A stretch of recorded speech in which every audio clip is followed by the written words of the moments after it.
اللہ کا شکر ادا کرتے ہیں، اس نے ہمیں دین اور ایمان کی نسبت پر یہاں جمع ہونے کی توفیق نصیب فرمائی۔ دعا کرتے ہیں رب ذوالجلال ہم سب کے یہاں بیٹھنے کو قبول فرمائے اور ہم سب کے لیے اس مجلس کو ہدایت کا اور سارے عالم کے لیے نجات کا ذریعہ بنائے۔ آج کا عنوان جیسا کہ آپ نے اشتہار میں پڑھا ہے، نوجوانوں سے متعلق ہے۔ نوجوان کسی بھی قوم کا سب سے عظیم سرمایہ ہوتا ہے۔ نوجوانوں کا اعلیٰ کردار، ان کے بلند اخلاق کسی بھی قوم اور ملک کے لیے خوشحالی، ترقی اور اس ملک کی عظمت کا ضامن ہوتے ہیں۔ نوجوان در حقیقت کسی بھی خاندان، شہر، صوبہ یا ملک یا کسی بھی قبیلے کے لیے ریڑھ کی ہڈی کے مانند ہے۔ اگر باڈی میں ریڑھ کی ہڈی کمزور پڑ جائے یا ریڑھ کی ہڈی ٹوٹ جائے یا اس میں مواد پڑ جائے یا کسی بھی طرح کی کوئی ویکنیس آ جائے تو انسان پورے جسم کے طاقتور ہونے کے باوجود صحیح سے چل نہیں سکتا، بیٹھ نہیں سکتا، جھک نہیں سکتا، پاورفل کام نہیں کر سکتا، ہارڈ ورک نہیں کر سکتا، وہ اپنی من چاہی رفتار سے دوڑ نہیں سکتا، جب چاہے اٹھ کے بیٹھ جائے، جب چاہے لیٹ جائے، یہ اس کے بس سے سب باہر ہو جاتا ہے۔ نوجوان در حقیقت انسان کے دماغ کی طرح ہے، جیسے انسان کے جسم میں دماغ ہے، اگر یہ دماغ کام کرنا چھوڑ دے تو انسان مردہ ہو جاتا ہے یا پاگل ہو جاتا ہے، دیوانہ ہو جاتا ہے۔ اسی طرح کوئی قوم اور کوئی ملک، اس میں رہنے والے جوان اگر اپنے ہاتھ چھوڑ دیں، سست پڑ جائیں، اپنے کردار کو کھو بیٹھیں، اپنی اخلاقی روایات سے دور ہو جائیں اور ان کے کریکٹر لیس ہونے لگے تو پھر وہ ملک یا قوم بھی دیوانی ہو جاتی ہے، پاگل ہو جاتی ہے یا پھر مردوں کے مانند اس روئے زمین پہ باقی رہتی ہے۔ نوجوانوں کو اپنی حقیقت سمجھنے کی ضرورت ہے اور یہ جوانی اللہ رب العزت نے اپنے کلام پاک میں ارشاد فرمایا، اللہ الذی خلقکم من ضعف، تمہارے اللہ نے تمہیں اولاً بہت کمزور پیدا کیا۔ کیسے؟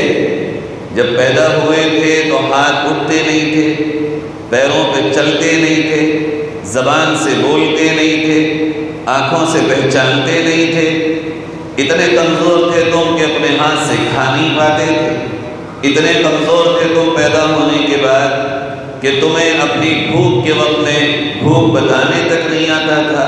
اتنا کمزور اللہ نے تمہیں پیدا کیا۔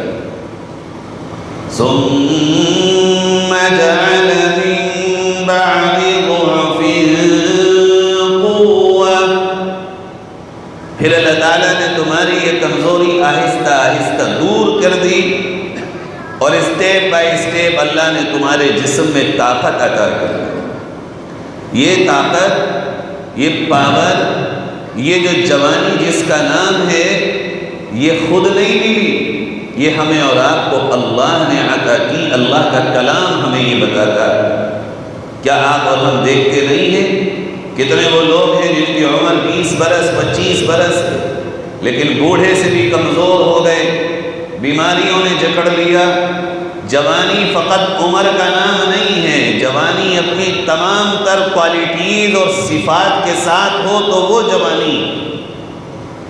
کتنے لوگ 20-25 برس کی عمر میں محتاج ہو گئے، کتنے لوگ وہ ہیں جن کو اللہ نے یہ عمر تو دی مگر اس عمر میں وہ معذور ہیں، اپاہج ہیں، ناکارہ ہیں، بالکل ان کا یہ عمر بھی آنے کے بعد بچپن کی طرح ان کی زندگی گزرتی ہے۔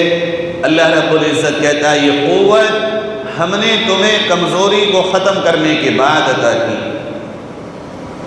اور پھر ایک وقت آئے گا ثم جعل من بعد قوة ضعفا وشيبا، اللہ تعالیٰ تمہاری یہ قوت بھی ختم کر دے گا اور پھر تمہیں اللہ تعالیٰ کمزور بنا دے گا، اور اس کمزوری میں تمہارے اوپر بڑھاپے کو طاری کر دے گا۔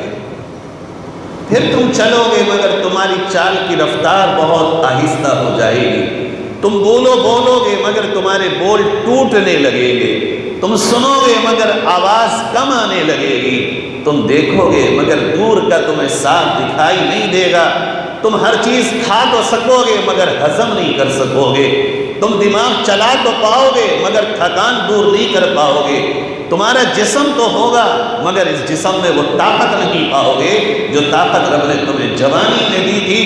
اس لیے اس وقت کے آنے سے پہلے اپنی اس جوانی کی قدر کرو۔ اگر یہ جوانی کا صحیح استعمال ہو، جوانی کا صحیح راستہ اختیار کر لے تو میرے پیارو، جس قوم کا جوان جس طرف کھڑا ہو جائے پھر اس قوم کو اس راستے سے کوئی نہیں ہٹا سکتا۔ آج تک انسانی تاریخ میں جتنے انقلاب پیدا ہوئے، جتنی بڑی بڑی لڑائیاں ہوئیں اور ان میں فتح ہوئی، جتنی تبدیلیاں آئی ہوں روئے زمین پر، جس طرح کے تغیرات اور چینجز آپ نے سنے ہوں، دیکھے ہوں یا پڑھے ہوں، ہر ایک کے پیچھے سب سے بڑی طاقت جوانوں کے ہاتھ، جوانوں کے دماغ، جوانوں کی سوچ، جوانوں کی فکر، جوانوں کے نشانے، جوانوں کی قربانیاں، ہر ایک کے پیچھے اگر دیکھو گے 99% ان میں حصے داری، بھاگے داری، ان میں ان کا فیصد، ان میں ریشو 99% نظر آئے گا۔ اس کے بغیر کسی بھی قوم میں تبدیلی، تغیر، کسی بھی قوم میں انقلاب آ ہی نہیں سکتا، اور اگر جوان بیٹھ جائے گا تو یقین کر لو وہ قوم اپنے آپ بیٹھ جائے گی۔ اس لیے علامہ اقبال نے ہمیں بڑا جھنجھوڑا تھا۔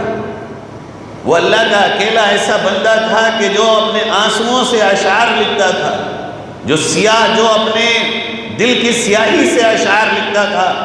وہ تھا تو دیکھنے میں بے ریش مگر اللہ کے ولی سے کوئی کم نہیں تھا۔ اس نے کہا تھا اے نوجوان مسلم تدبر بھی کیا تو نے کبھی، اے نوجوان مسلم تدبر بھی کیا تو نے، غور و فکر بھی کیا تو نے، کبھی سوچا، کبھی کچھ وقت نکالا تو نے اپنے لیے؟ وہ کیا گردوں تھا تو ہے جس کا ٹوٹا ہوا ایک تارا، کیا زمانہ تھا وہ، کیا حالات تھے وہ کہ جہاں سے تیری کڑیاں ملتی ہیں، جہاں سے تیرا نسب ملتا ہے، جہاں سے لوگ چلا کرتے تھے اور جس علاقوں میں نکلتے چلے جائیں لوگ ان کے دیوانے ہو جاتے تھے۔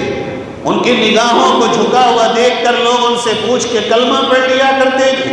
ان کے نوجوانوں کے کردار کو دیکھ کر دوشیزائیں اپنا ایمان اپنے سینوں میں بسا لیا کرتی تھی۔ تیرا سلسلہ کن سے ملتا ہے، کن سے تیرا نسب ملتا ہے کہ جنہوں نے جوانی کی عمر میں بڑے بڑے لشکروں کی لیڈنگ کی ہو، اور آج ایک تو ہے۔ کبھی غور کر کہ تیرا اور آج ان سے کتنا رشتہ بچا ہے، اپنے رشتے پہ غور کر کہ جو وہ تھے ان سے تیرا نسب، ان سے تیرا رشتہ کتنا باقی بچا ہے۔ تیری زندگی ان کی زندگی میں کتنا فرق آ چکا ہے۔ جو وہ تھے وہ تو نہیں ہے، جو تو ہے وہ نہیں تھے، تو جو ان کے ساتھ رب کا معاملہ تھا وہ تیرے ساتھ نہیں ہوگا۔ جب وہ تھے تو ساری دنیا تمہارے قدموں میں تھی، اور جب تم ہو تو ساری دنیا تمہارے سروں پر بیٹھی۔ میرے پیارو، آج ہر جوان کو تدبر کی ضرورت ہے کہ اس کو اللہ نے یہ جوانی کیوں دی ہے۔ یوں تو نہیں دی ہے کہ اللہ رب العزت نے جوانی دی ہو اور یہ جوانی یوں ہمیں لہو و لعب کے لیے، کھیل تماشوں کے لیے، اوروں کی طرح ہم بھی اپنی جوانی گزار دیں اور ہماری جوانی کا کوئی مقصد نہ ہو، ہماری جوانی کا کوئی گزارنے کی راہ نہ ہو کہ ہم اپنی جوانی کی طاقت کو اور اپنے جوان دماغ اور اپنے جوان دل اور اپنی جوان کلائیاں اور اپنی جوان ٹانگوں کی قوت کو کہاں استعمال کریں۔ میرے پیارو، اللہ رب العزت نے خود کلام پاک میں جوانوں کے قصے بیان کیے ہیں۔ رسول پاک صلی اللہ علیہ وسلم نے احادیث مبارکہ میں جوانوں کے متعلق بشارتیں بیان فرمائی ہیں۔ ایک واقعہ قرآن کریم میں مذکور ہے